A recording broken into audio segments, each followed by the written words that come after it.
Here we are. We are live. Hello, Hello, everyone. hello. We are here with Lena Scissorhands, as you can see. Hi, Lena. Hi, everybody. How are Hi. you? Crazy. I'm going crazy. Thank you for having me. A little bit of distraction for today.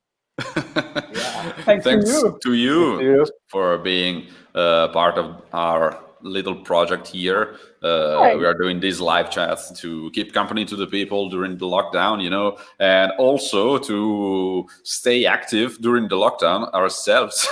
Since Yeah, definitely. Gotta Yeah. do something. Otherwise, you go crazy. Absolutely. But I've seen that you're not alone. You have a little friend over there.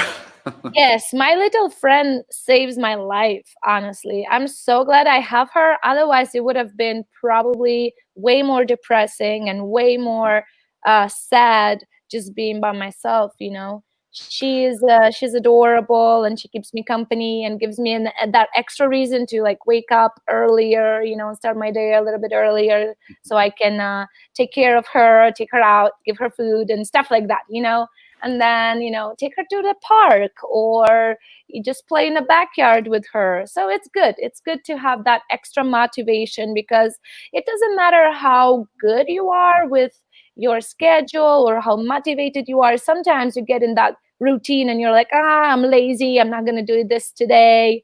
But you can do it when you have responsibility for the small little furry baby. Who is named Luna, right? Yes, her name is Luna.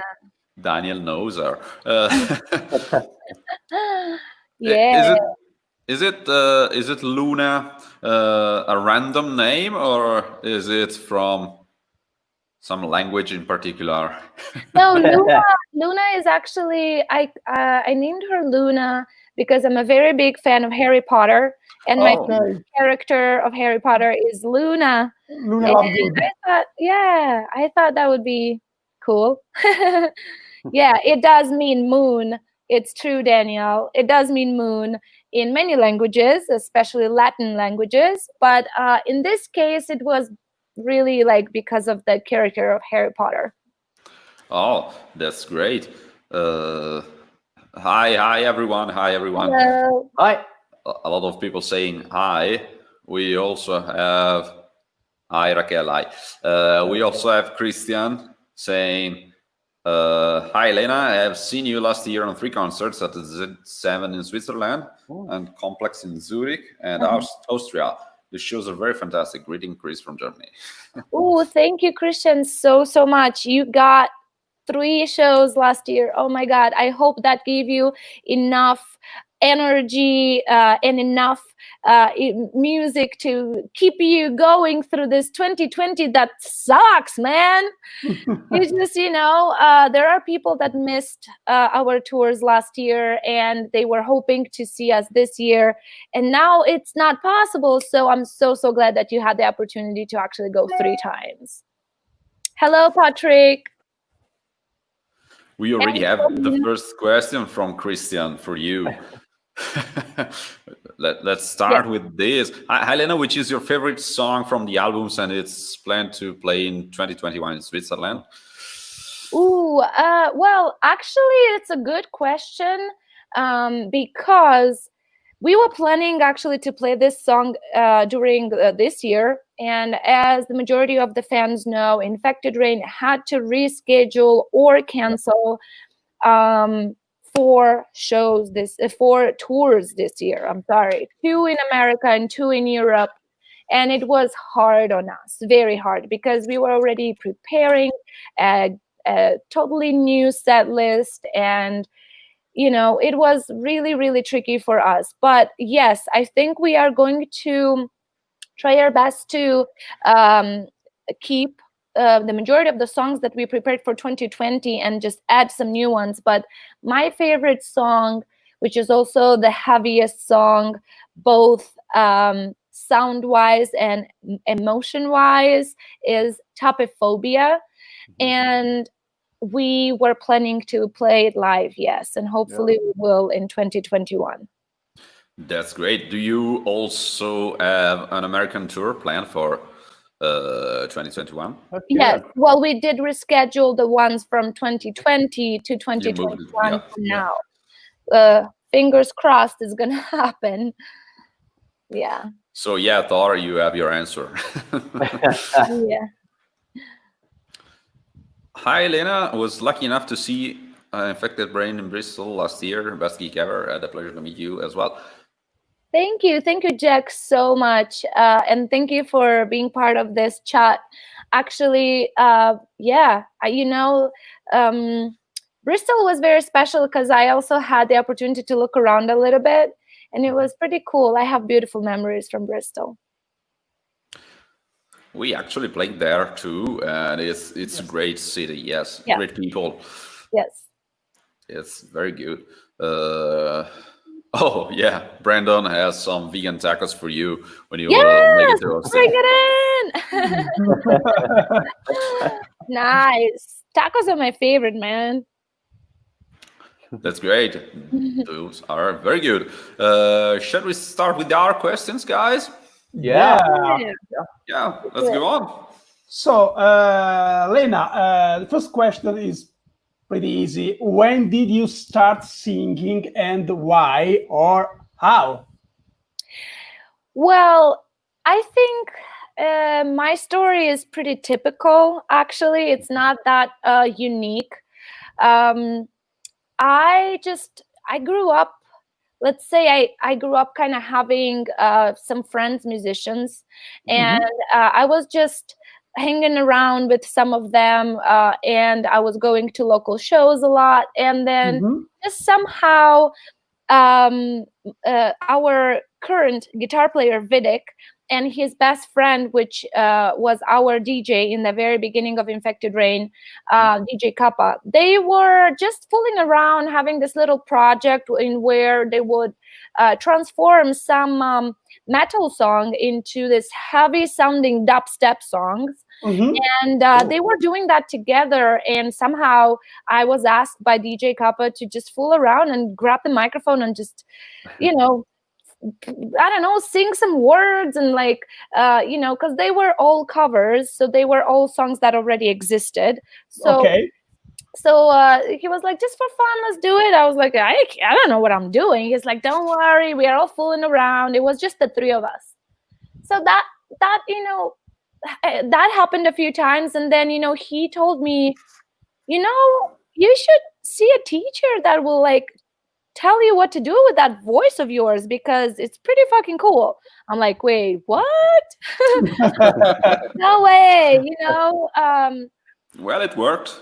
It worked. Yeah, he just planted that little seed with this idea in my brain that I couldn't take away. Like, I couldn't not think about it anymore. And finally, I found a teacher in the University of Music in Moldova.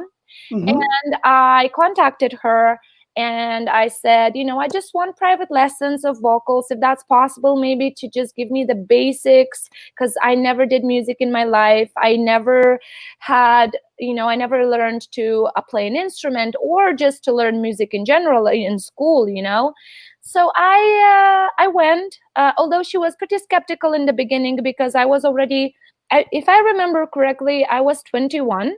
Okay. So she said, it's a little bit late to start from the beginning. Maybe I will try to give you basics without going into details about how to read music notes, and we will see where we go. But I will be honest with you, if this doesn't go anywhere, we will stop. So I will be honest, after a few lessons, we will decide what to do. And yeah, I just stuck around, and I had lessons with her for my very first 3 years. Little by little, the band became more serious. We added new musicians. We created a name for it, and it was kind of simple for me when it comes to lyrics, because I used to write poems since I was 14. And I wrote, I started writing when I was writing that I started in Russian, and I wrote in Russian for a while, and then I started writing in English.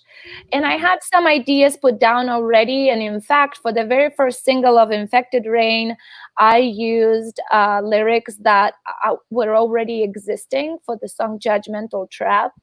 Mm-hmm. And yeah, this is how everything just became more serious and more serious. And in 2008, we had our very first show where we played some covers and some of our songs. And as soon as I was on the stage, I knew this is it. I'm addicted. I need to do this for as long as I can. So that's how awesome. everything went. I know very well the sensation. The first time you get on stage is something. It's great. It's just great. Yeah, it's nothing like it. Nothing can give you the same feeling. Yeah, I agree totally. We do have a lot of questions in the meantime. Whoa! Which other female metal bands Lena like, and with which other female metal band, which has become a word actually, female metal band is one word. She wants to record a song and perform it on stage. I've met Delane, Lacuna Coil, Arch Enemy, and Epica. Well, first of all, I really don't think female-fronted metal bands should be a different genre. Yeah. If that's okay, guys. I know you guys can probably relate to me because you guys have a girl singing in the band as well, right? Mm-hmm. And I really don't think female-fronted metal band should be a specific different genre. Like, why? Come on, why? We could do that, but we should also create male-fronted metal bands as well. Yeah. Well, how does it sound? I know, right? That being I agree. said, though, I would say that there are many great, bands that have girls in it, older or newer. There are so many out there, and it becomes a really popular thing. But I think I still stick with like the older bands. And in fact, just today I was having so much pleasure to just remembering and listening to some of the Cardigans. Do you guys remember that? Yeah. Of course. The Cranberries, the Cardigans, like Garbage, Skunk and Nancy. Do you guys remember Skunk and Nancy? Of course. Amazing. Yeah. And then I don't know, Guano Apes and No Doubt and all those bands, they're great, right? But let's not talk about only alternative music. Why don't we bring up like Nina Simone that did so much? Why don't we bring up Lauryn Hill, completely different genre that did so much? Hey, I listen to Adele, for example, that is like more nowadays music. She's great. There are so many. We don't have to just like think close-minded, if music makes you feel good and makes you feel emotional, it's good music, man. Just listen to good music. I agree. I totally agree. It's only for metal bands with women in them that there is this distinction. In any other genre, there is no distinction between and it's female fronted or male fronted. That's weird, at least, because we all sound so different. It's not the same kind of music. It's just you're seeing the band as just the the sex of one of their members. Shouldn't be like that for sure. Yeah, I mean, don't get me wrong. I understand that very often because the way we like things is by using our eyes, so our vision, and our ears, so our I guess what's it called? I forgot in English, and sometimes we like things by touching, but music you can't touch. So in this case, you can only hear and watch, right? Sometimes first thing that you notice about the band is their appearance. And let's take Marilyn Manson, for example. How many people loved the way or got interested in Marilyn Manson because of his look first, and then started listening to the music? Or let's say Slipknot. Slipknot is a very good example of a band that looked different. First of all, 9 fucking people on the stage. Super rare, right? Second, all people are masked. Third, they had all costumes, and that was very unique. And it doesn't matter in what genre. It doesn't matter. It's just unique. And then you listen to music, and if you're in the music too, then it's like a combo, right? So it's nice when what you see and what you hear is amazing all together, but it shouldn't be just the one that I'm gonna listen to this band because I don't know, the girl is good looking or it has kids. Fucking A, come on. I mean, look, I'm into boys. I'm not like looking at a band. I'm not like choosing to listen to a band because the singer or the bass player is hot, right? That wouldn't be nice. Yeah, I totally agree. 100%. I don't know what to say to add anything to this. So that's great. Yes, we do agree. We always felt like not going through the fact that we have a woman singing. We never just put anything into that. If you go and see also our image is not like centered on Julia or something like that, or with the Julia, I don't know, way bigger than us and us in the background and all that stuff. We are all musicians. We do what we like. We chose Julia because she came in the band after two of us actually in this chat, because of her voice. Not because she is a woman. Yeah, exactly. She's a singer. Yeah, nice. That's it. That's the only thing that is important. No, okay. But society. Don't get me wrong. As I said, looks are also important. Obviously, obviously, it's good when there's a good combo. But again, it's not a rule. It's not a rule. I put a little bit of an accent on how I look, obviously, but it's the majority, not the majority, but like the main reason why I do that is also because I really enjoy creating these looks, because it was my job before being in a band. I used to be a hair and makeup artist. So this was how I was being creative. So when you see all those looks in the music video, or you see something like visuals on the stage, it's because I care. But I'm like that in my everyday life. Like today, I'm wearing a super baggy thing. I love it. It's colorful and, you know, and I'm like that in my everyday life. Look at my pictures before I was on the stage. I was not like that only because of the band.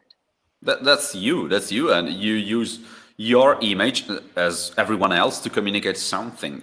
It's not to be attractive or something like that. You just want to feel yourself also in your image. I guess, yeah. It's a way to communicate, and that's important in show business, which is what we are doing.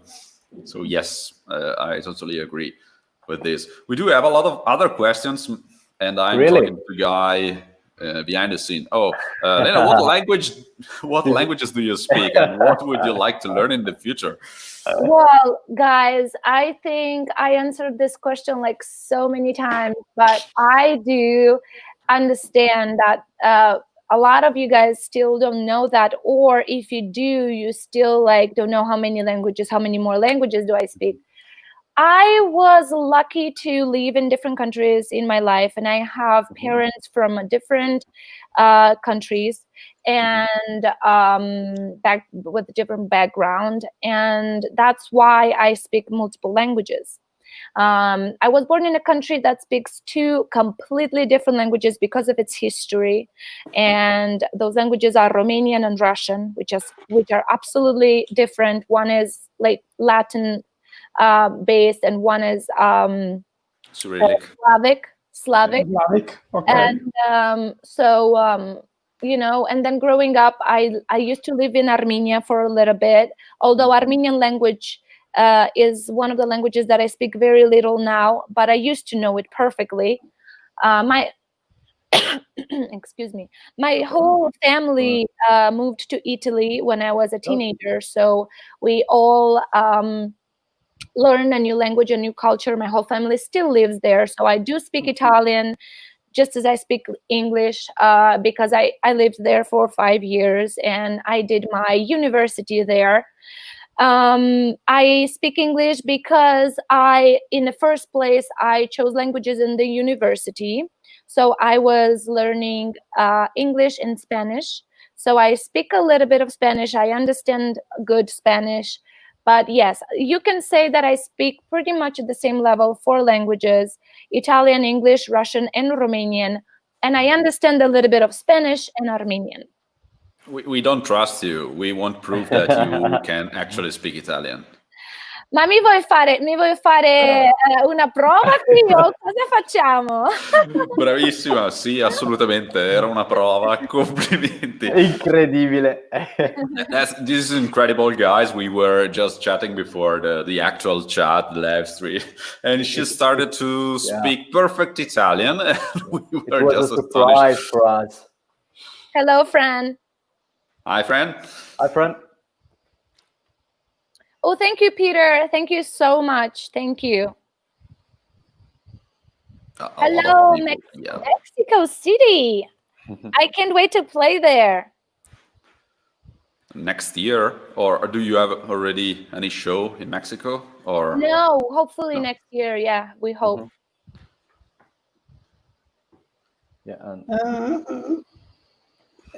Yeah, that's a big problem, Brandy. We do not have a good-looking bass player, so.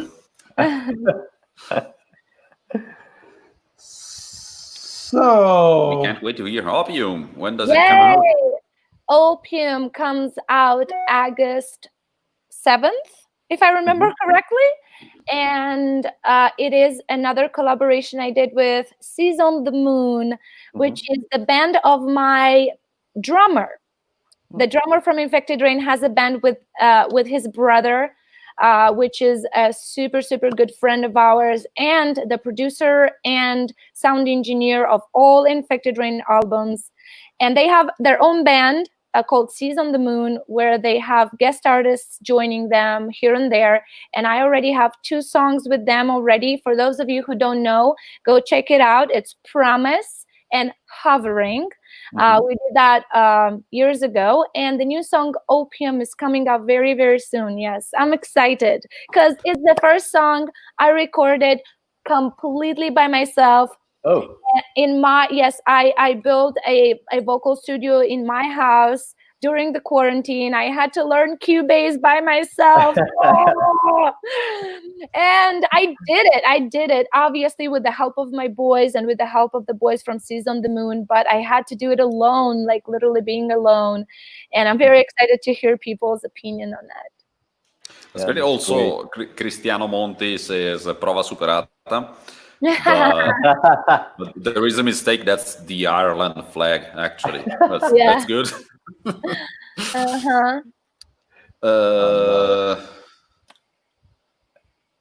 Lena, do you have any plans to visit your family and your band soon? Oh, this is a Martin, question. Thank you so much for asking. Actually, I was complaining to the boys here before we went live that unfortunately the situation in America is not very good yet. And we don't know when the borders are going to be open between Europe and America. And it's going to be actually okay to fly and safe to fly. But as soon as that happens, my plan is to fly to Moldova, be with my boys, record a lot, film a lot, do everything with the band that I can, and then fly to Italy to spend some time with my family. And only after that, I would come back home. That is the plan. I was hoping that this is going to happen this autumn, but the things don't look very well. So I don't know when that is going to happen. Trust me, I miss my family and my boys from Infected Rain so much. We are actually working on the next episode on bananas on my YouTube channel, which is actually going to be, by the way, it's news that I'm only giving to you guys. It's going to be another part of our autumn 2019 tour. And I had tears in my eyes while watching, because I have to put some subtitles, and we are preparing it. And honestly, I'm missing the shows, I'm missing the tours, and most of all, I'm missing, my boys so much. Yeah, we totally get you. It's well, at least we can travel now because we are all in Italy, but being in the States is Too far. it's not the best place to be travel wise talking, in this particular moment. Let's go on with our question. This was just our first question. We do have a lot of questions, so let's go on. Which are the singers that moved you to become a professional singer? Well, as I said, I was inspired and encouraged to become a singer actually by, my guitar player and my DJ. But if we are talking about like which singers touched me like very, very much, and I can't say I was inspired by them, but definitely I looked up to the way they perform, to the way they express themselves, or to the way they deliver. And I can name a bunch of them for sure, but I definitely learned from Jonathan Davis from Korn and Chino Moreno from Deftones. I learned from them, at least I tried to learn from them how to be an open book. And it is okay to be emotional. It is okay to cry on the stage. It is okay to just be that emotion, Thanks to Deftones in general, I learned that it is okay to write about everything, even when the things you want to write about are actually sexual. It is okay because it shouldn't be a taboo. It's something everybody has, Oh, yes. Thanks to Korn and Jonathan Davis, I learned that it is okay to talk about your upbringing, childhood, family issues, and shit like that, Thanks to other bands like Suicide Silence, for example, and Meech Lucker, I learned that it is okay to be and sound brutal.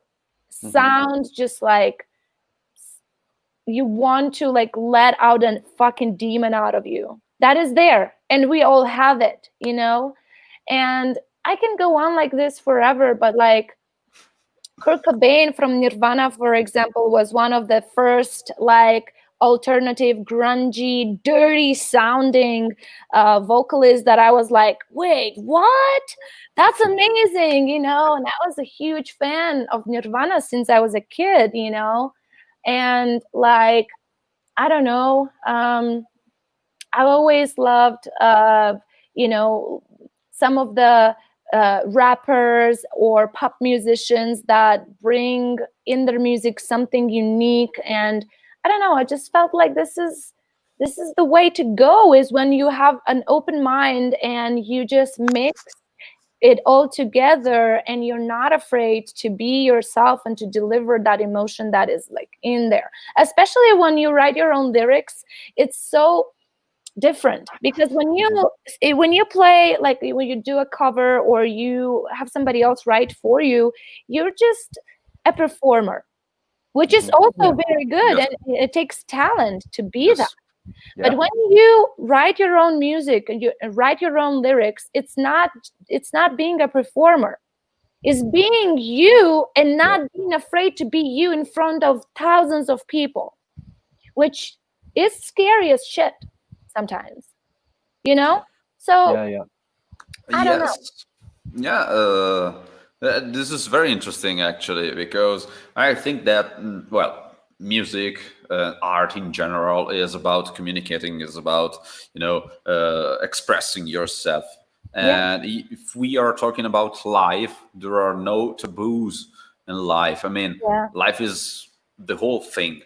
You have everything. Ups and downs, dark ups, downs, yes, of course. Everything, just everything. Also, things that you think, but you cannot say out loud, because otherwise other people would think something and something like that. Well, if you start bringing that into music, I'd say that the music will suck, because it's not what it's all about. It has always been a way to express those things without anyone being able to complain about it, you know. Well, but you can't think about everybody else when you express yourself and when you deliver what you want to deliver. Yes, you can consider certain things, but you can't think about what are people going to think, how are people going to react to this. You can't think about that. You have to be yourself. Again, I'll bring a good example of Marilyn Manson. He was not afraid to be naked on the stage. He was not afraid to talk about sexual things or like demons and Satan and whatever, you know, guns and money and rock and roll and drugs and all that stuff, you know. If you are going to be afraid, then it means that society is telling you what to do, and that's sad, man. You know, people of art have to be able to consider certain things, but not let that influence you, not let that influence your art. And don't get me wrong, there are things that I chose not to talk about or sing about, and those are religion and politics. But I chose not to sing about that or talk about that in interviews because I'm not qualified enough. I didn't study that matter. I don't know much about it. So I think I'm ignorant in this specific thing. So why should I talk about it? Let politicians talk about politics. Let religious people talk about religion. I don't know shit about that, and I'm not going to. And I don't want, honestly, I'm not even very curious about it. I mean, I studied certain things of religion that were interesting to me, so many cultures, so many religions, but I don't know it so well, and I'm not that qualified in order to talk about it. So that's why I chose not to. But everything else, let's talk about it. Let's do it. Yeah. I'm not afraid. That's just not part of you, so you won't talk about it. Yeah. That's just it, yeah. The USA is still patiently waiting the USA Infected Rain Tour. Can't wait. It is going to be awesome. Yes, Danielle, thank you so much. Honestly, I really, really hope that the tour that we rescheduled for 2021 for March and April is going to happen. Fingers crossed. Fucking America, put masks on. Wash your hands so we can go on tour. Yeah. I do agree. Keep distances between people. Yeah. It works. It worked in Italy. It worked in Italy. Yeah. Finger crossed. It's a very, very good example how things worked. Yep. Fran says, Lena, you're the most amazing person I've ever met. Yes, we actually met in person, and it was right before the lockdown. I'm so glad I met this guy. I had a meet and greet here in Las Vegas.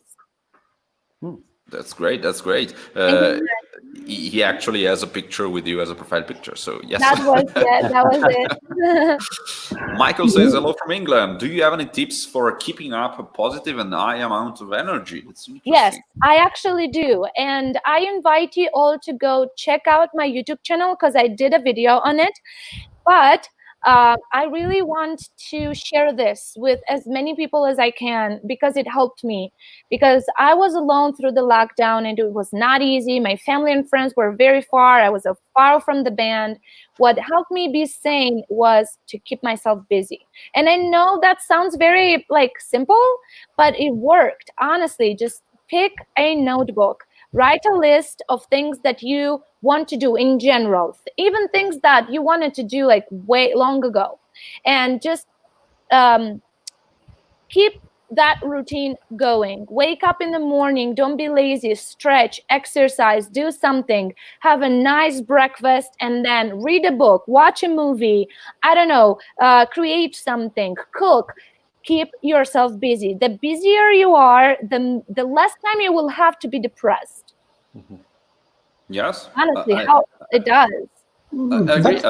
I did that without even thinking about it. I remember that after 2 or 3 weeks of lockdown, I was speaking actually with Simon. Yeah. It's the other way. And I said him. It's the opposite. It's weird. Yeah. And I asked him, did you have time to, be bored? And he told me, man, absolutely not. I didn't. And speaking about me, I didn't as well.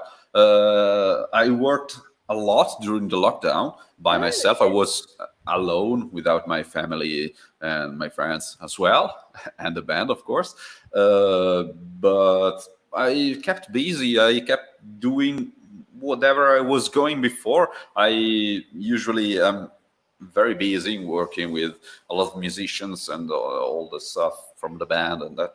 And I yet to stop a lot of projects before the lockdown, and I just went back and took all those projects and continued to work. And I didn't finish yet, even after the lockdown here in Italy. So the bad thing about it is probably that right now you have something going on, which is the older things that I mean, for me, worked like this.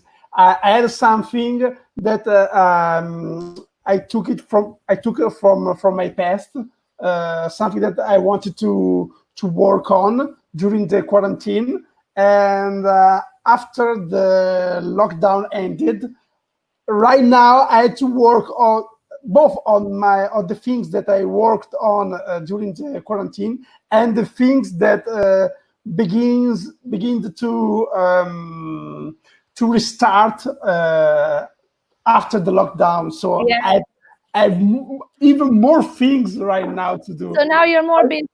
I'm more busy, but that's nice. It's okay. Yeah. Movement is life, guys. Movement is life. Always move, do something. You know, I even did a few things that I never did before, but I always wanted to. I put together a few things into an art piece. And I'm not good at drawing or anything, but my brain works in a way that I can put things together into something. So I did have, a few items for auction, which really, really helped me and the band in this like really difficult situation we live in. And then I started, being more closer to my fans, especially on platforms like Patreon, people that genuinely believe in you and they still had a job to actually support you and be part of like your creative life. And that made me be closer to those people, even the ones that it's not about how much money you can give, it's about the thought. It's like $1 or $5, it doesn't matter, but the thought of you wanting to be part of it and you wanting to help because you realize what's happening in the world, because nothing is for free in this world. We also have bills to pay, we have our life, and honestly, unfortunately, show business is the one thing that suffers the most, and it's still in a bad place. It is, so trying to be together. I started my Cameo profile. People can book me on Cameo. I donate the money I do on Cameo to my band members and crew members that help. So like trying to be more smart about those things. It's really, really cool. Yeah. Yes, I agree. Just remember, guys, that the show business, also the music business industry, was the first to stop, and it will be the last to restart, to begin again to work. Actually, we were not even forced to stop. We decided to stop. I remember that the first show, not with Ravenscry, but with one of our companies that does live shows, we had to cancel was on February 21st, so way before the lockdown, and we never got back to it. So just keep this in mind. We are here, we are still here. We have a fan from South Africa. Oh my God, that's so amazing. Hi. Any plans for a possible Infected Rain long-distance COVID live stream rehearsal or even full show? This is technically impossible, but yes, we really want to do that, but for that, I have to be with the band. Unfortunately, there's a big delay, and it's not possible to do it from different parts of the planet.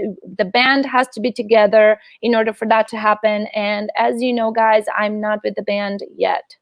So as soon as I'm with the band, we're going to do that for sure. Oh yes. And let me give you some information about live streaming with band members playing together. It won't ever happen. It's physically impossible. Sorry, guys. It's just that it's impossible. The band has to be all together. Yeah. Yep. Otherwise, even if you're in the same country but in different parts of the country, it's impossible.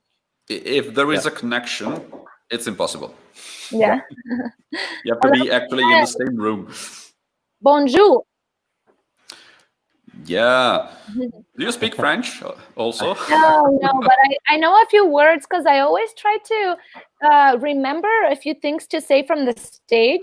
So I know a few words in French language for sure. Like bonjour, comment ça va? Merci beaucoup. That's great. I actually studied French for 3 years and don't remember anything. I just know the songs, the songs for kids. Yeah, nice. Okay, let's go on with our questions. A lot of chat. Right. Yeah. Fede, it's your turn. It's my turn, really? Yes. Okay. I was about to say, this guy is so silent. What happened? Yes. Yeah, I just listening and just heard you, so it was interesting. But by the way, it's okay. Which are the albums and the bands that have influenced you the most during your musical growth? I think I partially responded to that question with Yeah. the bands, but I don't think there are specific albums. I mean, I do have favorite albums for sure, but I don't see how only music can influence you, because I get influenced by so many things. I don't know, maybe I'm the only one like this, but I really don't think so. For some reason, people keep asking, what is the music that influenced you? What are the bands that influenced you? What are the albums that influenced you? What are the genres that influenced you? Yeah. It's not only about music. Music comes out from emotion. Emotion comes out from life. That everything gives you emotion. A movie you watched can influence you. A book you read can influence you. A situation you've been through can influence you. A person can influence you. I don't know. A walk in a park can influence you. Honestly, like really, literally everything. But that being said, I will name a few albums that I really, really like, of course. One of my favorite albums of Korn is Untouchables. One of my favorite albums of Deftones is White Pony and Rise. One of my favorite albums of Lamb of God is Raw. I have a favorite album of Michael Jackson, and it's very typical, but it is a masterpiece. So Thriller is amazing. Never heard of it.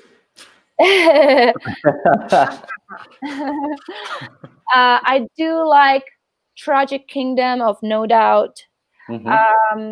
I love very much, I don't know, what else? Let's think. Man, there are so many. We can go like this forever, honestly. Nirvana with their In Utero.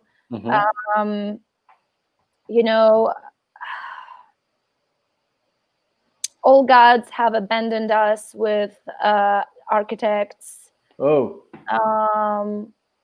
I love Architects. I love all their albums. Yeah. I don't know. I really am a huge fan of NF, the rapper NF. And I really love Therapy. But I mean, I love all his albums, honestly. Even the last album was absolutely amazing.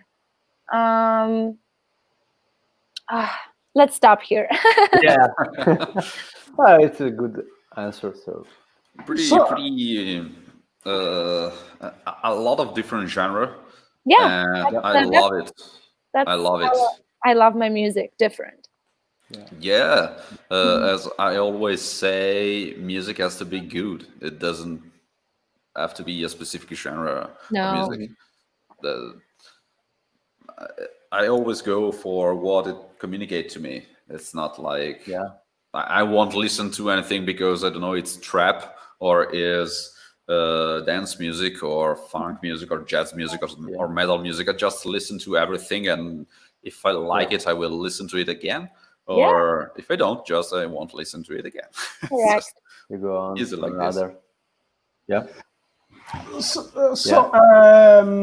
You were talking about the inspiration that you get from life and not from specific albums, bands, or even music in general. So, do you have the same answer to our next question, which was supposed to be about lyrics? The question was, how do you usually come out with lyrics, and where do you take inspiration from? Yes, it's pretty much the same idea, but the only thing is with lyrics, it's, for me, it is literally, there's no better way to explain it than this is like a therapy for me.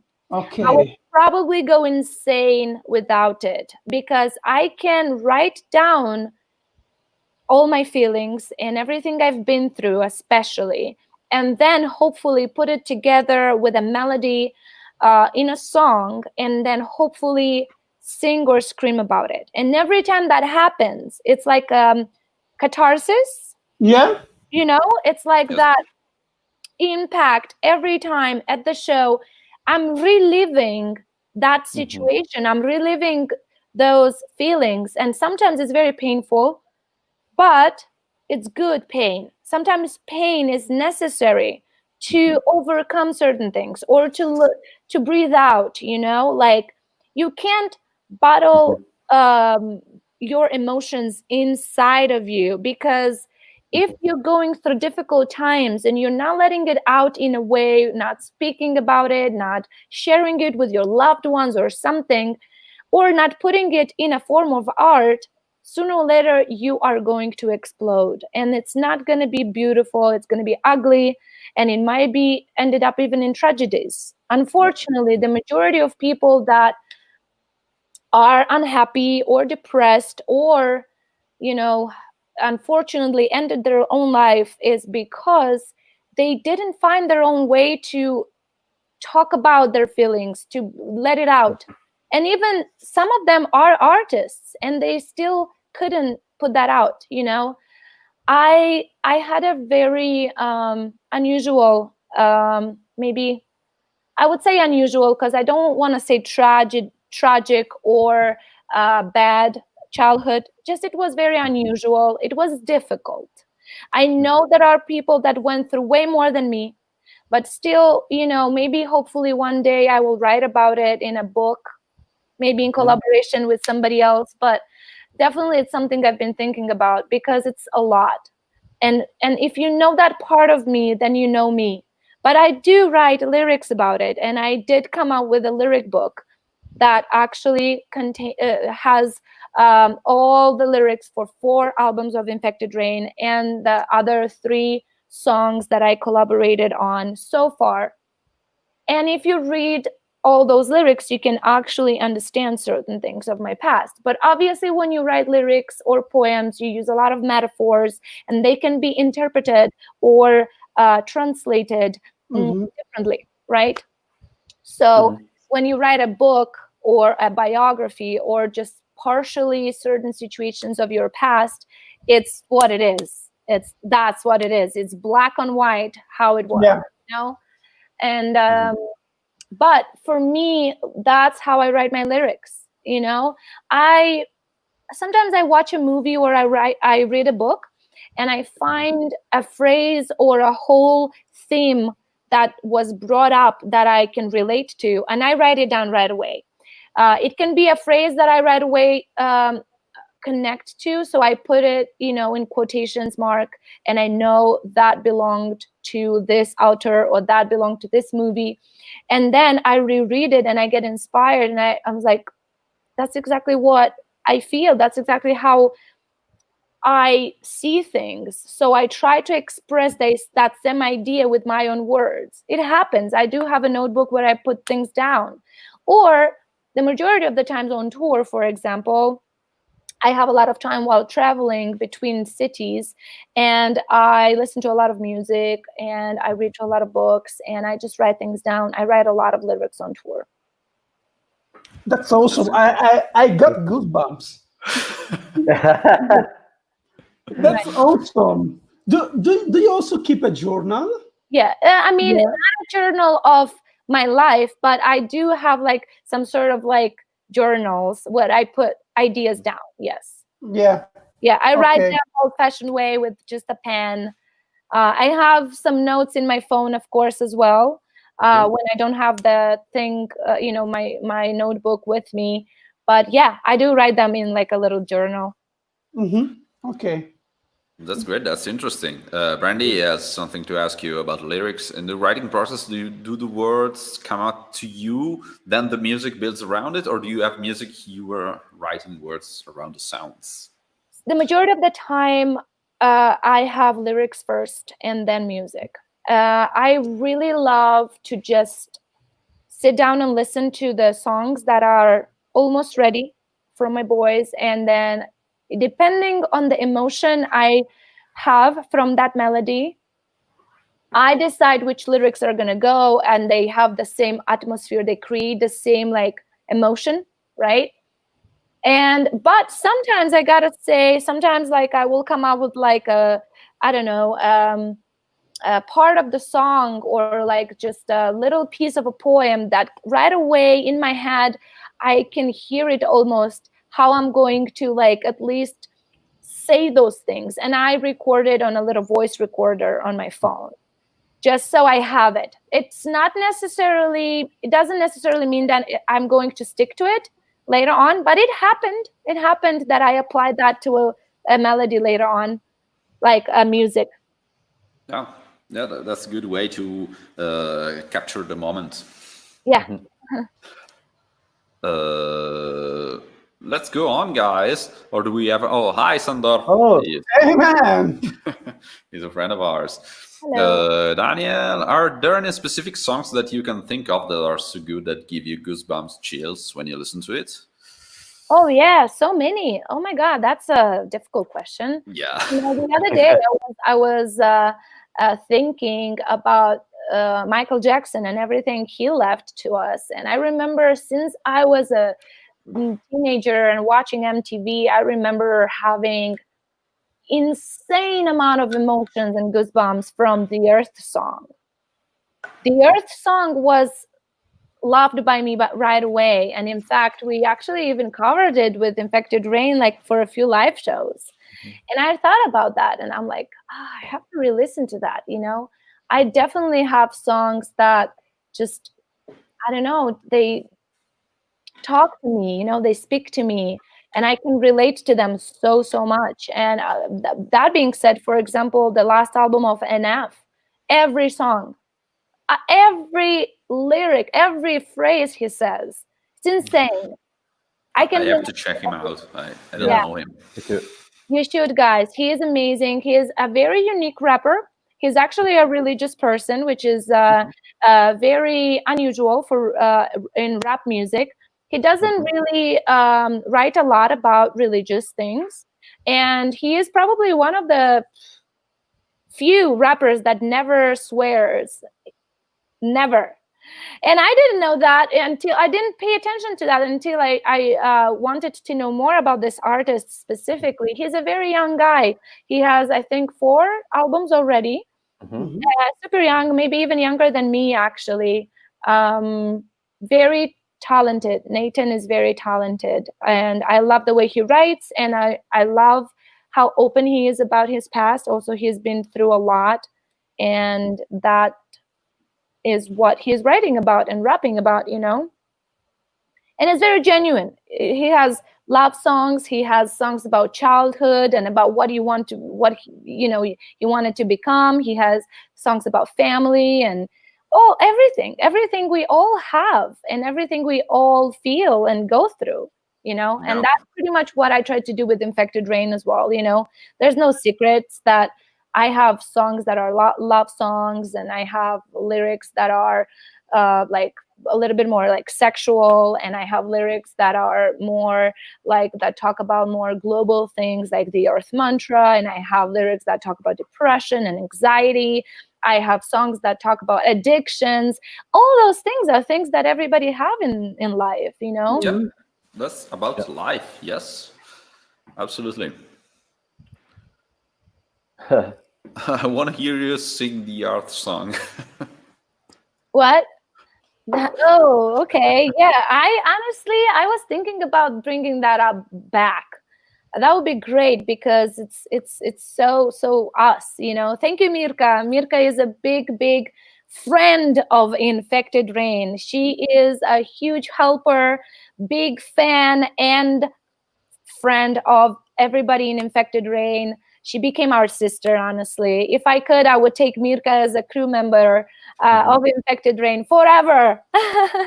She also asked you before how the studio came out. Was it good? There. The studio came out really nice. I feel so comfortable in it that when I work in that little area, time passes so fast and I can't even like keep track of time. It's great. Also, there is Michael saying he used to dance to Earth song as a kid, so to hear you guys play that would definitely give me goosebumps. Oh my God. We actually played a few shows in Ukraine with that song. I don't know if there's footage of it anywhere. I wish there was. I don't think we were great because it was the very beginning of Infected Rain, sometimes in 2008 or 9. And I don't think we did great with that song. We could do way better now, but still, that would be great to find somewhere. We also have a question. Oh, wait a second. Lena, a quick question. If you could bring one performer back from the dead for one show, who would that be? Oh my God. Shit, that's the tough one, dude. Okay, Jackson. Who would that be? Oh my God. I think I would bring back Chris Cornell. Yeah. You know, I was lucky to see a show with Audio Slave in Italy, by the way, for a festival. And yeah, great vocalist for sure. Oh, yes. Also, he was a very good friend with Chester Bennington. Yeah. I think today is the anniversary of his anniversary. Yeah. That's bad. Depression. Yeah. What we were talking about before. Not good. Not good. Do not keep everything inside yourself. Express it. No, I mean, don't get me wrong. There's nothing wrong with depression. Everybody has it. To be depressed doesn't mean anything negative. To be depressed just means you need a break from reality. That's what it means, in my opinion. That's what it means. To be depressed is you need to disconnect a little bit. You need to just pause everything, you know? And it's okay not to be okay. Guys, remember this, please. It is okay not to be okay. Don't be shy about it. Talk about it. Sing about it. Write about it. Doesn't matter. Everybody is. I get depressed a lot, but I try to find what is that thing that helps me at least keep my brain occupied and not think about that. Obviously, sometimes tragedies happen or big things happen that change your life. And it's more difficult to not be depressed or not, react to it, it happens, everybody, we are human beings, I've been through a very rough year last year and even a year and a half, actually. I had very rough year but I was still, on tour, doing my thing. The majority of close fans, they knew I was going through very difficult times, life-changing situation. But you gotta move on. You gotta talk about it, scream about it, do something about it, Yeah, it's pretty normal, actually, not being okay. Yeah. It's just life. We grew up in a society that taught us that it's not okay not to be okay. No, but we are human beings. We're not robots. Yes. there are ups and downs, and you cannot have one without the other. You know. So yeah, that's about it. Let's just soften a little bit. Vanessa asks, "How often do you maintain your dreads?" Because she has dreads herself. Yeah. Your dreads. Actually, I don't do them too often because I like it when they are a little bit fluffy and I have hair here. My bangs are here, so I like it. I don't know. I do it my color I do every 2 months pretty much, but my dreads I tighten them up from 3 months to 4 months pretty much. That's great. I don't have dreads, but I was thinking about them. you Simon, how do you maintain your dreads?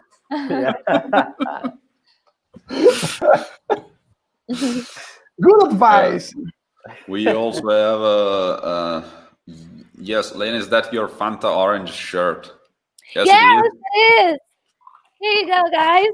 Yeah, this is my very new favorite shirt. I just found it not too long ago, and I posted a picture of it. Everybody loved it too. Yes. Funny thing, I don't even drink soda at all, like zero.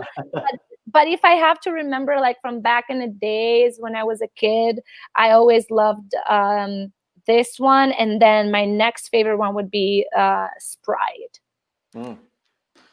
But as a kid, you know, we all obviously love sweet stuff, but I just don't drink soda. I don't like it anymore. But this is just perfect. It was so, I don't know, it reminded me of some 90s, you know, like early 90s. Yes, I believe that Fanta and Sprite are made by the same company. I think you should ask for an endorsement. I know, right? But I wouldn't need it because I don't drink it. So. Yeah, you shouldn't have said that. Oh, Holly says that she's been so depressed with COVID-19 and can't wait till things get back to normal. I know, I feel you there. It's gonna be fine, you know, hang in there, be strong. Everything is gonna be either back to normal or different, which is not a bad thing. You know, maybe we all needed a change. Maybe our planet needed this big pause to like get back to life, to reset. So think about it that way. Think about all the beautiful things that happened in the nature because of people sitting home and not polluting the air so much and not polluting the atmosphere so much. You know, think about the positive and everything is going to be fine. Yeah, I want to say something about this because I hear a lot of people saying, let's hope that people will get the better out of this situation. Yeah. I'd say let's stop hoping and let's start doing that. Yes. It's not about hoping that the world will change. We have to make it change. We are part of the world, guys. So, just like Michael Jackson said, you have to start with the man in the mirror. Yes. Yeah. Start with that. I was thinking that on the previous question you would have said Michael Jackson rather than Chris Cornell. I don't know why. Nice. Well, yeah, I mean, it's a tough question. I would love Kurt Cobain to be back. I would love, you know, Elvis to be back. Come on, there's so many. Yeah, but Elvis isn't dead, you know. Yeah. I'm sorry. But come on, like, I don't know. I would like Mitch Lucker to be back. I would like Amy Winehouse to be back. So many. Come on, there's Prince, for example. I want Dimebag fucking Darrell to be back. Me you too. know? Yeah. So come on. Don't ask me those questions. Van Fender asks if you like any Russian bands.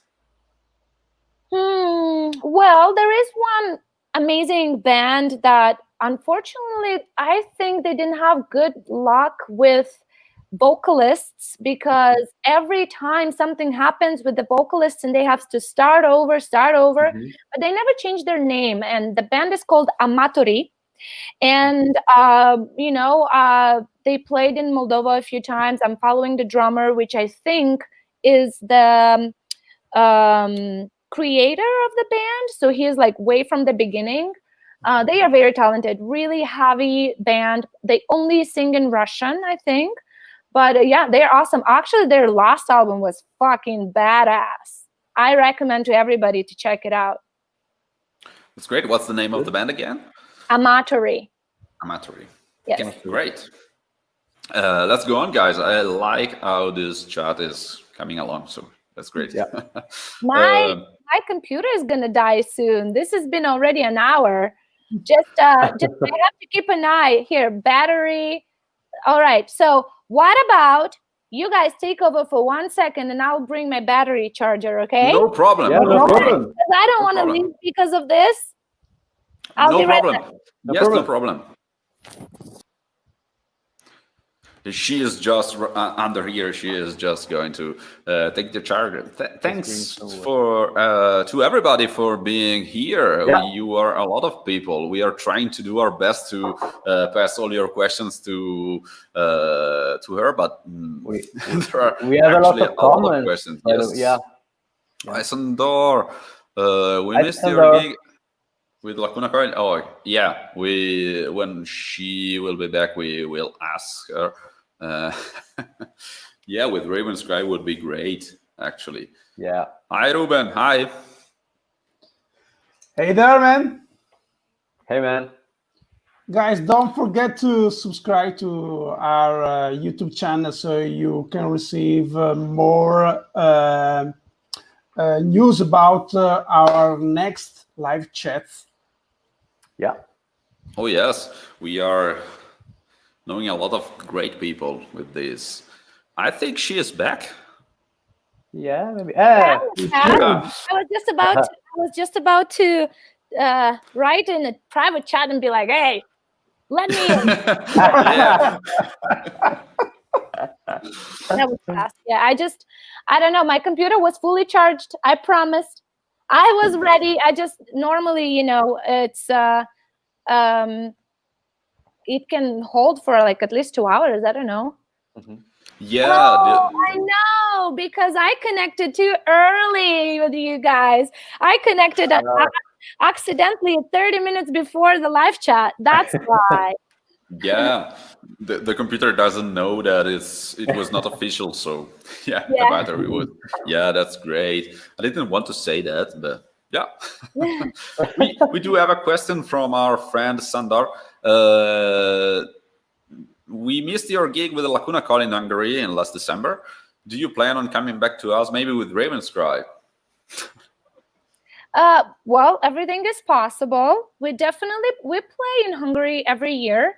So whenever the shows are possible, we will be there for sure. Now, I don't know if it's going to be a supporting tour or a headlining tour.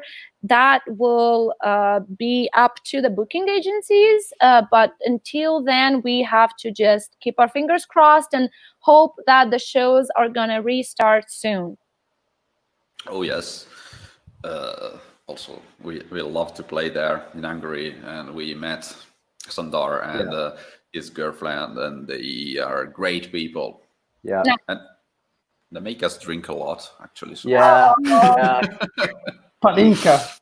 Yeah. Oh shit, that is. Do you know that? Yeah.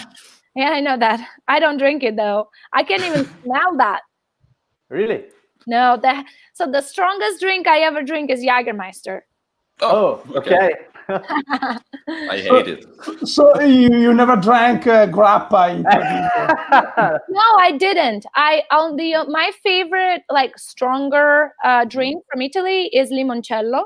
Mm-hmm. But I do love the homemade one. I tried like from a I don't remember who exactly was it, but I tried a homemade, not the one in a bottle that you can buy in a supermarket. Mm-hmm. And it was way better.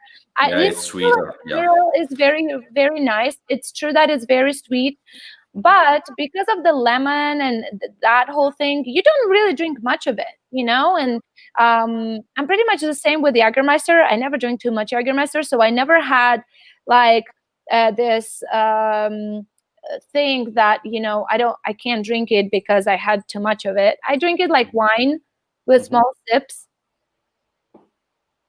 So, but Yeah. that being said, no grappa for me, thank you.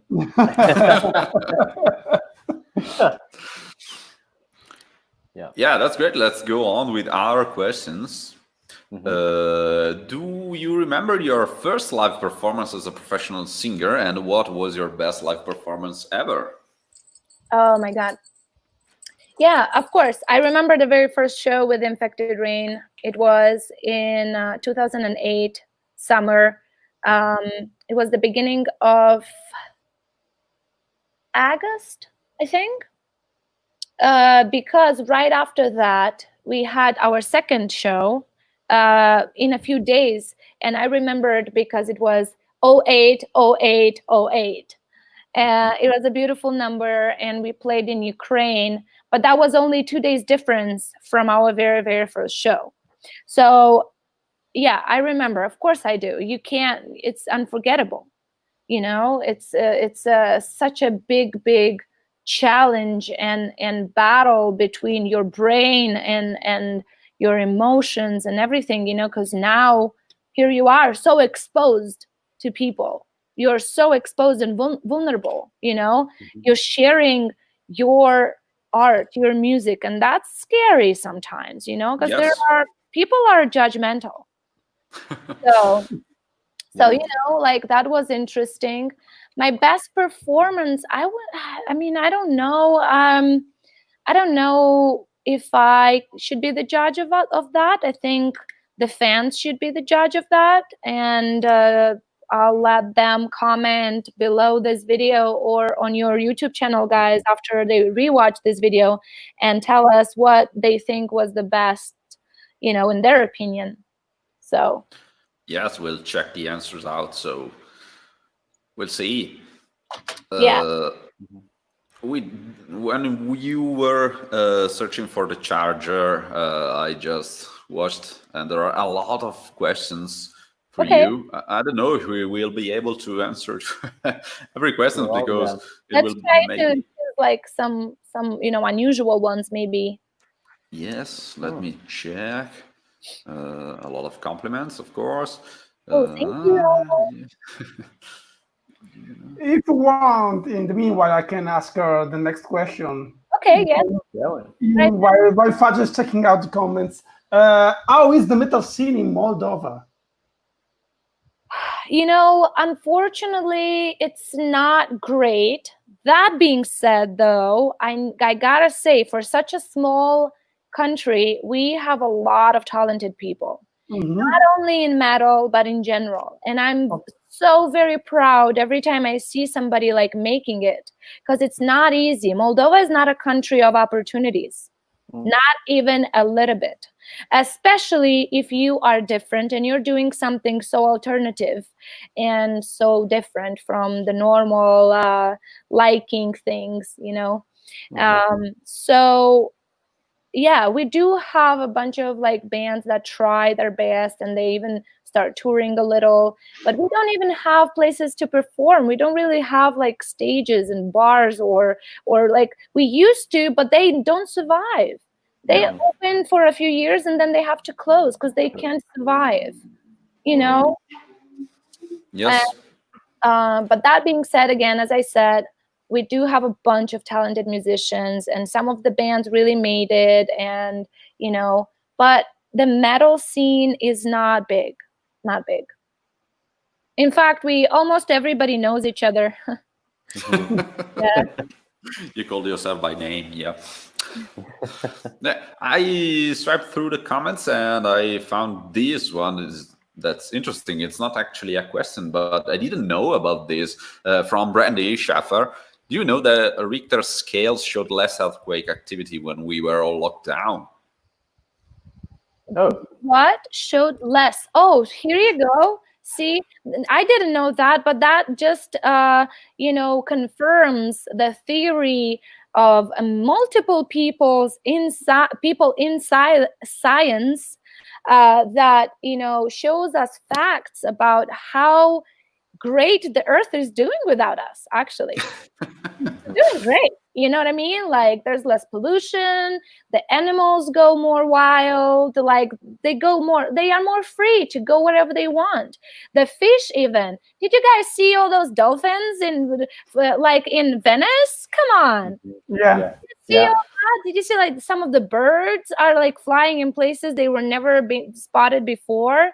It's amazing. More green, more, you know, the air is more fresh to breathe. Yeah, I have my thoughts about this. I think that we are very small and we do not count that much for the planet itself. Nature, if we stop doing something, nature will take our place very, very fast. Yeah. And we are insignificant, you know. We are not destroying the planet. We are destroying our I don't know how to say it in English. Say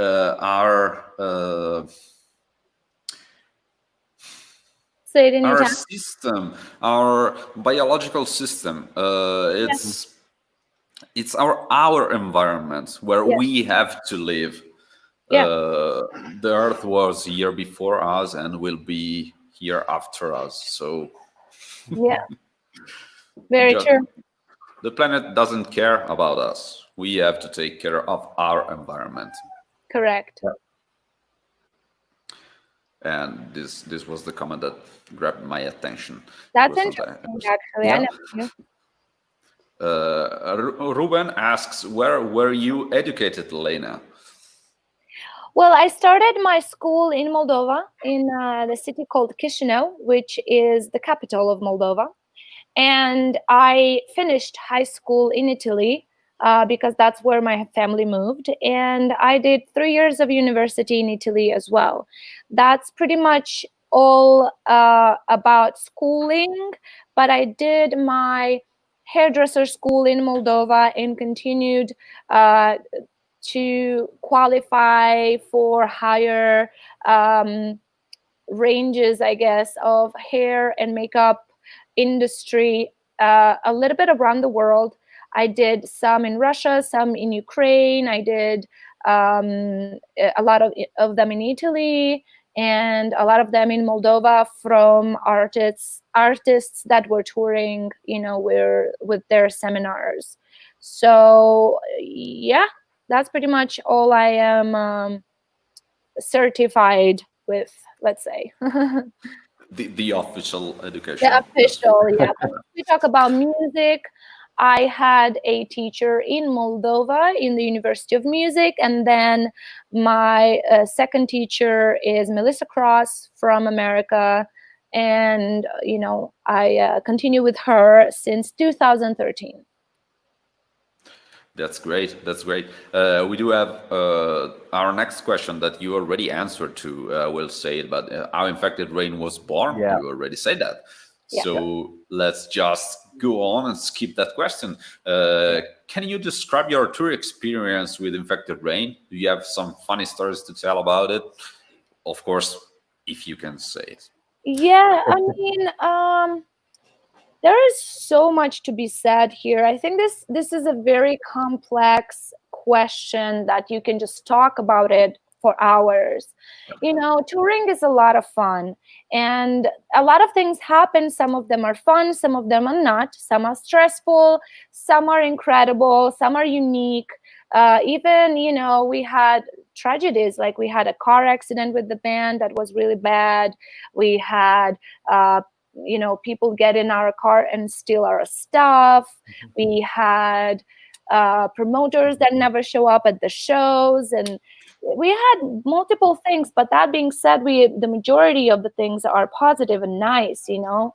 But I think the best way to respond, to have an answer to that, I will invite everybody to just go to Infected Rain's YouTube channel and my YouTube channel, Bananas, and watch the touring videos, because I share all that there. And it's literally hours of things that you can just click and just, you know, scroll with and just do that. Jesse, hi! He is already answering to the question. That's great. That's great. Lena asked you to just list the shows that you think was the best in your life under the videos, so we will check them out later. Yeah, Martin, I feel Martin, you. It is really difficult. Martin is from Germany, and he's been to a few shows of Infected Rain, if I can say that, and he knows a lot. Mirka as well. She probably has more than 100 shows of Infected Rain already in her list. Yeah. So I think fans can say more about that than the band itself. We do have a question from a colleague, actually, Jenny. How do you keep your voice fresh during tour? Do you have any tour life hacks regarding this? That I also shared on my YouTube channel. In fact, you can have a lot of tips there. I also have a few videos that I did that were recorded during the webinars with my vocal teacher, Melissa, and I did share some of those tips there. I invite you to watch them. They are really a lot of fun, especially if you are also a singer. And she is great. Nice, perfect. Well, for me, I think my personal opinion is that everybody is so unique and different, and you can't really apply something that works for one person completely to yourself. You can get tips from here and here and here and here and apply those to yourself and see what works well for you. This is what I did, because I needed to try different things in order to understand what works better for me. If we are talking about that, I will tell you that not only on tour, but also when I'm home or I'm with the band and I know I'm going to just rehearse, I do the same thing, just like I would be on tour.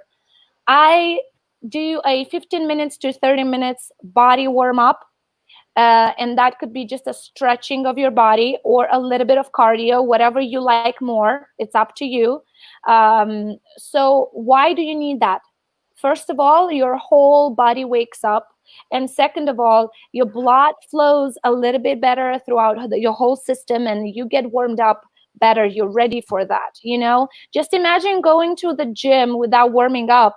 You're going to hurt yourself next day. You're going to be sore, but you have to go on a stage again next day and the next day and the next day, and like that 50 times during the tour, or 40, whatever the tour is, right? With one day off a week or two, if you're lucky. And that's not that easy, and it doesn't matter if you're female or male, what age you are, it doesn't matter. It's just a pretty intense experience that you have to go through every day. So I do that type of warm-up, and then after that I do a 15 minutes to 30 minutes as well vocal warm-up. And in my specific case, I don't care if I played a show yesterday and if I'm going to play tomorrow. I warm up every day.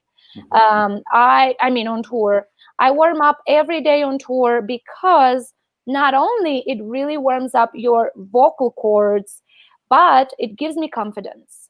It really does. It's a mental thing that I cannot live without. It gives me confidence that I can do this. I can take all the notes, all the screams, everything, because I'm ready. And if I don't have time for one specific reason on tour or something happened, I don't feel as confident on the stage, really. It's actually a mental thing, yeah. But I have to work on it a little bit, because it really is mental, because if you play a show every day, you technically are pretty prepared, especially after a few weeks on tour already. But I still have that, and it helps me a lot if I have time. And in fact, I'm very lucky that my boys understand that, and they give me space to do that. They don't get annoyed, because sometimes it can be annoying to hear this, all this exercises, and they're like, shut up, No. Your body is your instrument. Exactly. And it's not only my vocal cords, it is my whole body. And you said it very nicely, my friend, because it really is. So I do that. And after this, I take some time to get ready, do my makeup, and all that. And I'm ready to go. And I do this every day. Yeah. Mirka says Lena's vocal warm-up is the best to hear. It means the show is coming. Yeah, yeah, that's true. Mirka has a good experience of that. She will maybe be distracted all the time. Then she hears you warming up, and she just puts all the attention to the stage because the Yeah. show is coming. That's great. I pictured that. Also, Milan points out that, and I agree, if you want to know more about touring live, you have to check out Bananas, Yes, please. her channel on YouTube, because there's all video showing a full day during the tour, right?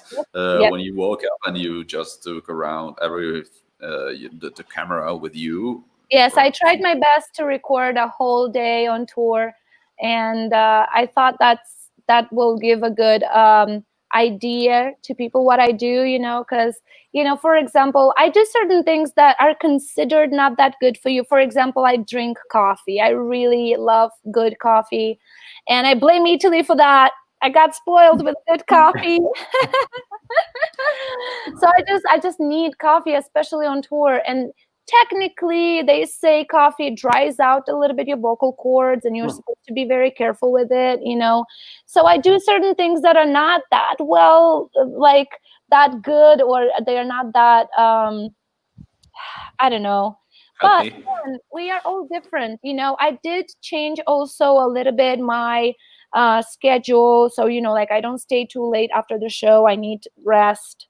And I understood that way later, not right away. And it's not just sleeping rest. It's just rest. Just not being around people, laying down. Even if you're not sleeping, you're just watching a movie or reading a book in a tour bus or in a hotel. It doesn't matter.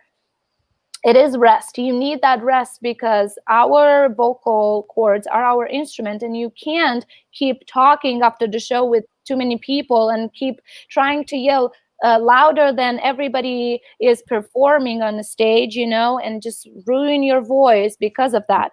In fact, some of the fans that come to Infected Rain shows, they know that I do like to come out after the show and to try my best to take some pictures and sign a few things, maybe even, hug somebody that I never, that I haven't seen for a while.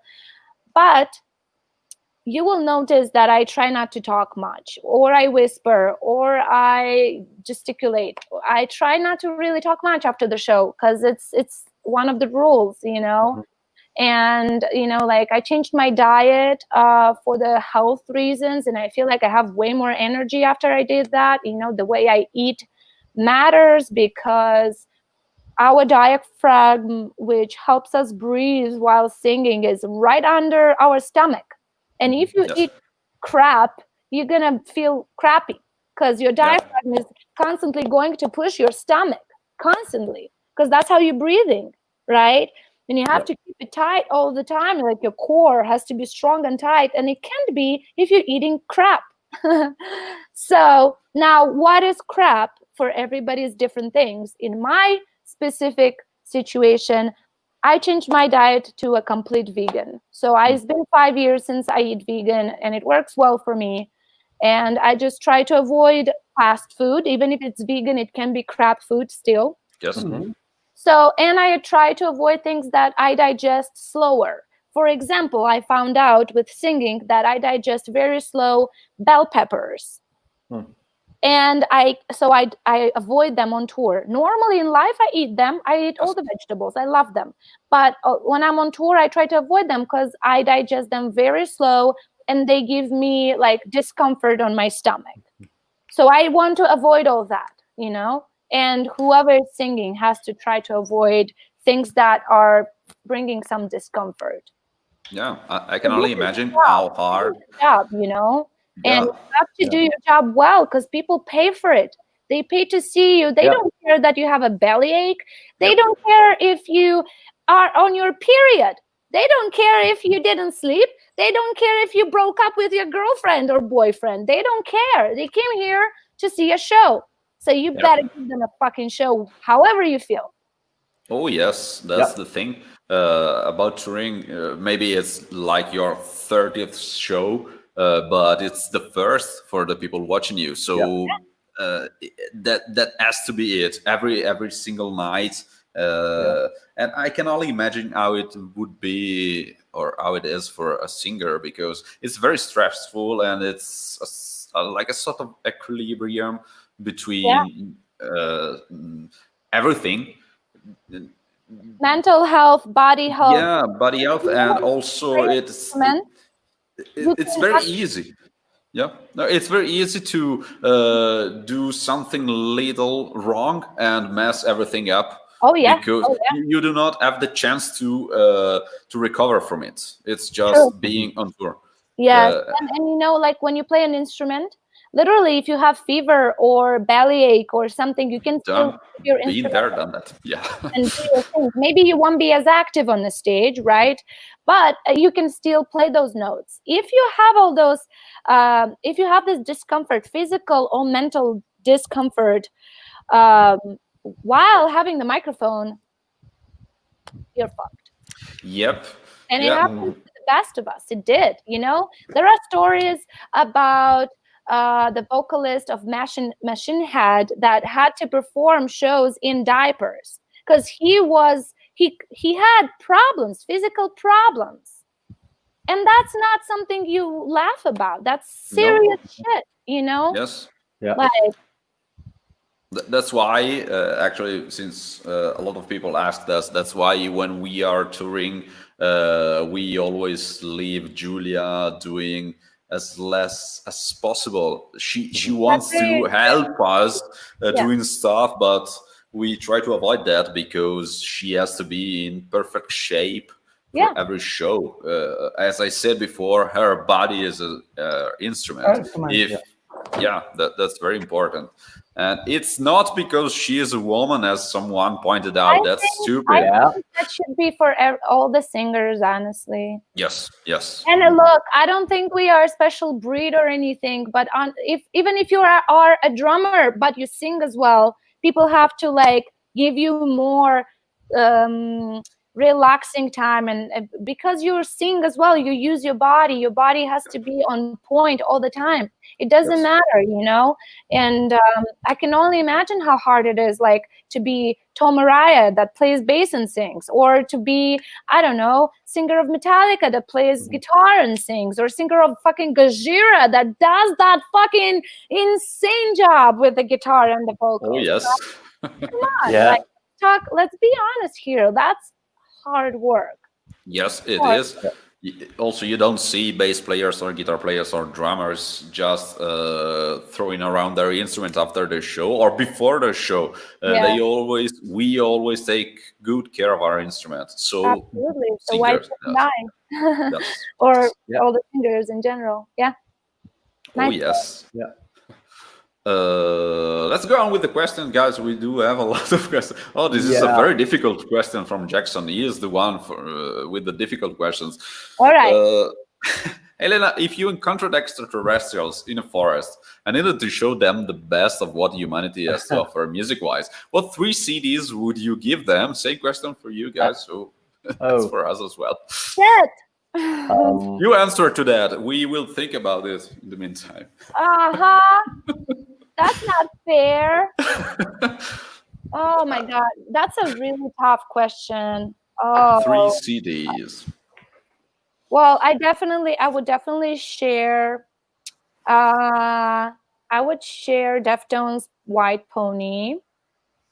I would share Michael Jackson Thriller, and I would share.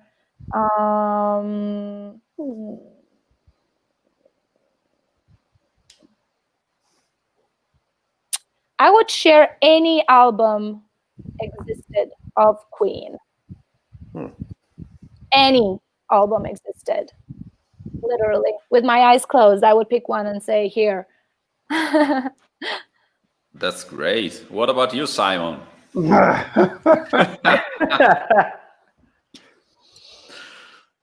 I don't know. Something from Metallica, probably the Black Album. Black Album is nice. And I will choose the 3 bands that influenced me the most. So Metallica, Black Album, Dream Theater, Awake, Nice. and from Pain of Salvation, The Perfect Element. Nice. Pain of Salvation is one of my drummer's favorite bands as well. I used to play in a Pain of Salvation cover band when I was nice. 17. I think drummers do like that band a lot, but I found out about that band through Eugene, my drummer, and love Pain of Salvation for sure. It's a very moody atmosphere all the time. Yeah. I play it. Yeah, they are awesome. I also love their lyrics, and they only write concept albums. Yeah, and they always make you think a lot. Yeah, true. I love them. What about you, Fede? You're thinking a lot, I can see. Yeah, maybe The Wall from Pink Floyd. Nice choice. I have that on vinyl. Me too. Yeah. Me too. I don't. And, I have Dark Side of the Moon. oh yeah. I don't know. Maybe another A Night of at the Opera from Queen, but every Queen albums are great. So yeah, and the last one, it could be more modern. It could be Kezia from Protest the Hero, I think. Yeah. What about you, smartass? You've waited for all of us. Yeah. I was trying I was trying to take time, but I actually don't have the answer to the question because there are so many albums. I will go for something different. I will go for the actual calls because the CDs are 74 minutes long. So I go with the Symphony Number 9 from Beethoven. Oh, nice. And then, well, let's put in something. I think Selling England by the Pound from Genesis from the 70s, which I think is great. And going through some more modern stuff, I'd say Radiohead. Okay, Computer. Yeah. Fuck yeah. Nice choice. Thank you. I had more time to think about it. Yeah, I know. Also, there were some albums that you already said, so it was easier. Yeah. Okay, let's move on. Simon, what's the next question? Next question. What are the plans for you and Affected Rain in the future? I think we mentioned this already before. Basically, depending on what's the world situation, but we are working on newer stuff already, and we can only do so much while being away from one another. But we are trying our best. We want to come out with a new album next year, so hopefully we will be able to record it and film some music videos for you guys. And fingers crossed, 2021 is not going to suck as much as 2020, and we can actually travel the world and at least have the same plans that we did for 2020, at least, maybe even more. Good. Yeah, let's hope that the situation doesn't go for the worst, but we'll see. Yeah. Oh, we have another interesting question from us, and I say it to myself. Do you have any side projects beside Infected Rain? No, actually, I don't have my own side project, but I do have some projects that are like temporarily for a song or two. With Seas on the Moon, I will probably work on other songs. So they really like the way my vocals are going together with the type of music that they do, because they do a little bit more of a progressive music, progressive metal. Not too heavy, but really interesting. It's way different from Infected Rain. And I am encouraged by the two Voluta brothers to do more, and that's awesome. Also, I have a few musicians here in Las Vegas that I am trying to collaborate for maybe some cover songs. but we want to actually present them on a really interesting way. We're taking some ideas, like some bands from the past, and bring them back with like a heavier sounding. So we already started to work on one. Unfortunately, I can't say what it is for now, but hopefully if that works well, we will do a few. Other than that, I am also part of the upcoming single for Another Kind, which is the new project of my guitar player, Vidic. He always wanted to do more than just Infected Rain and to be a little bit more free with his creativity and write different type of music. And I am also encouraged by him to be part of it. And actually, we announced that only for people that follow us on Patreon. But I will reveal this with this interview for you guys. Also in August, a cover for a Nirvana song is coming out with Another Kind and me. And Nice. I'm very excited because it's I feel a little bit under a spotlight because Nirvana is a band that I grew up with. And I was very nervous to, redo Kurt's vocals by maintaining that same type of atmosphere. But I'm curious. It's going to be for the song Ira Zeppelin. And I'm excited. Yes, we didn't announce that publicly anywhere, so you guys are the first ones to know, besides everybody else on Patreon that are already following us. Thank you. This is great news, actually. That's great. Yeah. So with Another Kind, we do have other ideas for future collaborations, maybe some other covers or actual original songs too. But other than that, I do not have my own separate project. No. That's great. Usually people talking about other projects, they say I was guest vocalist or something like that, but I feel like you are more involved artistically when you go and sing with someone else or work with someone else. That's great. Jackson reacted saying, Ira Zeppelin, holy shit, that song is amazing. That's great. Daniel asks, are there any concepts, ideas you hope to put to a future Infected Rain album? For now, they are only ideas, and we didn't stick with one yet, so I can't talk about them for now. But we do think it's in a process, yes. And that's absolutely great. Oh, we forgot Tattoo, all the things she said. Yeah, that was a great collaboration with my friends from Chase the Comet, and I had fun doing that. Yes, I think actually Tattoo are from Russia. Yes, they are. Yeah. So they are probably my favorite band from Russia. Oh, you're smart. She was a band with 2 girls. Nice. I didn't thought about it. Yeah. And they are pretty too. Yeah. I don't remember them, to be honest. I remember the song. Right. Yeah, right. No, I'm serious. Just joking. All right. Yeah. And so go on, Simon. Can I ask my favorite question?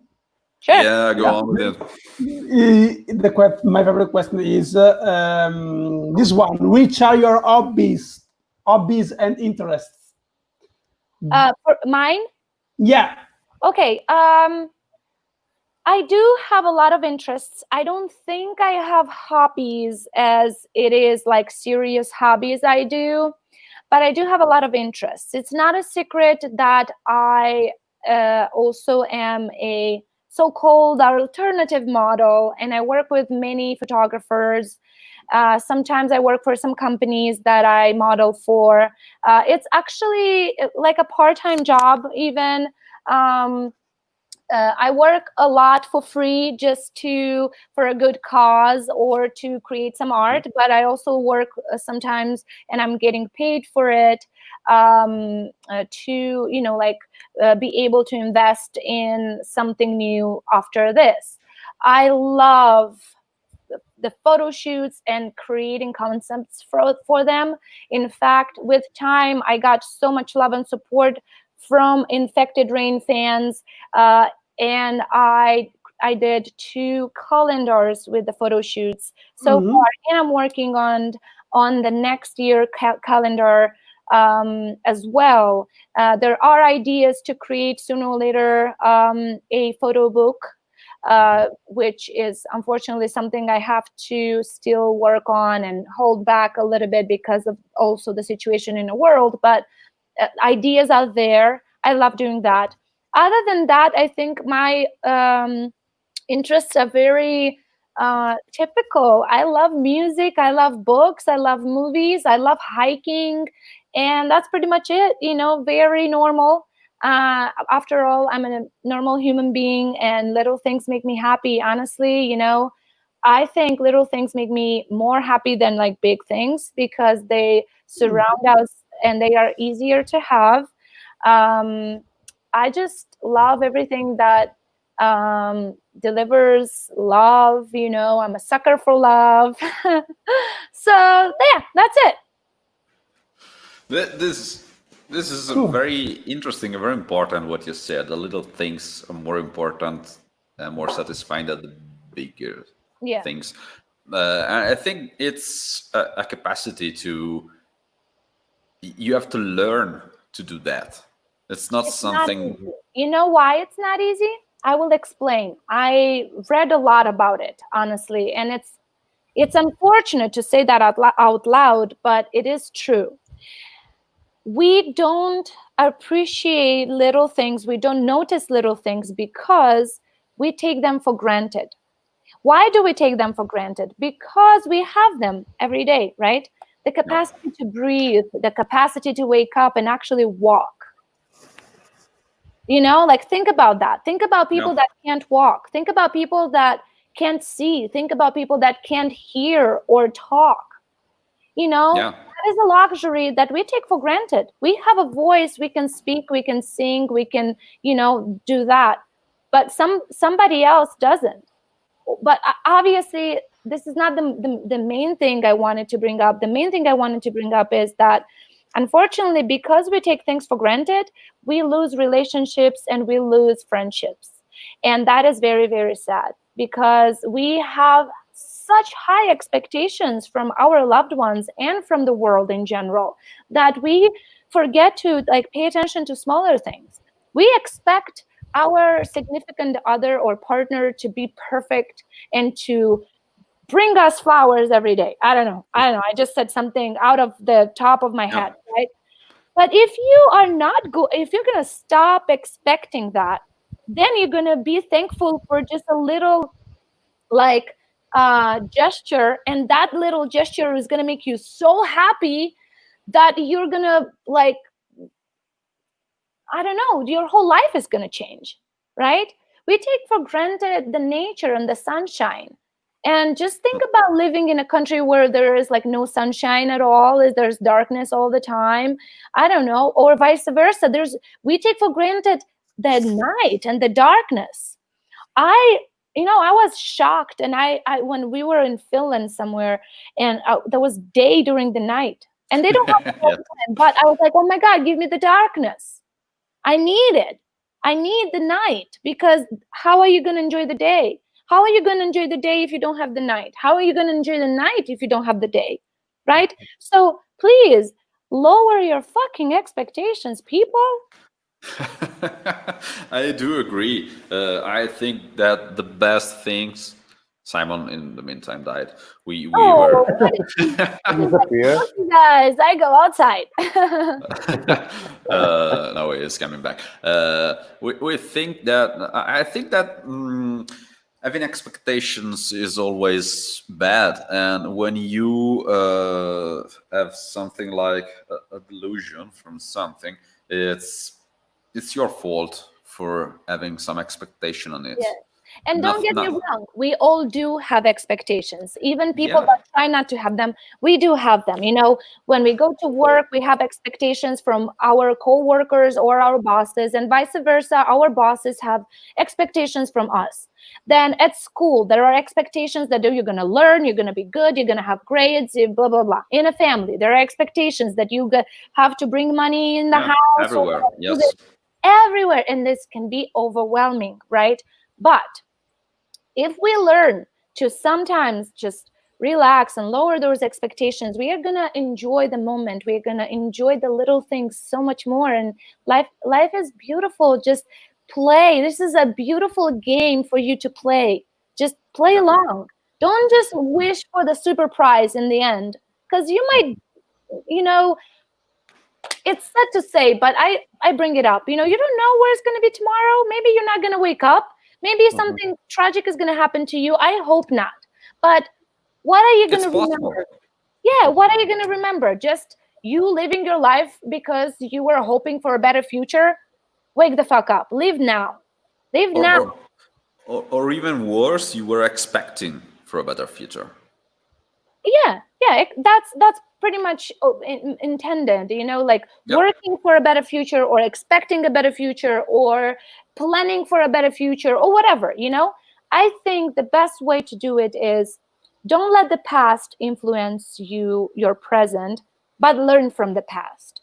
And don't let the future being the goal of your now, but just think about the future a little bit in the now, a little bit. Just consider it. Never live for the future, because you're gonna, like, I swear to you, the majority of people, if you ask them, they don't even remember what happened yesterday, because everything was plain normal for them, right? But what is plain normal? Even plain normal is actually good, because that means no tragedies happened, and you be thankful for that. Yeah, those are things that they go unnoticed until you lose something and you live something bad, and makes you think about it. I think that, at least for me, music helped me a lot through this, because the music world is hard, and you work a lot to get something. You work a lot with some objective. You will never get there, maybe, or something like that. But I learned that most of the time, the objective is not important. You find out going on that thing doesn't matter. True. So,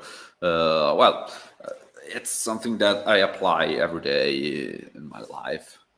Ryan says the future is right now. Totally agree. Yes. Live the moment. Carpe diem. Yes. Oh, Daniel.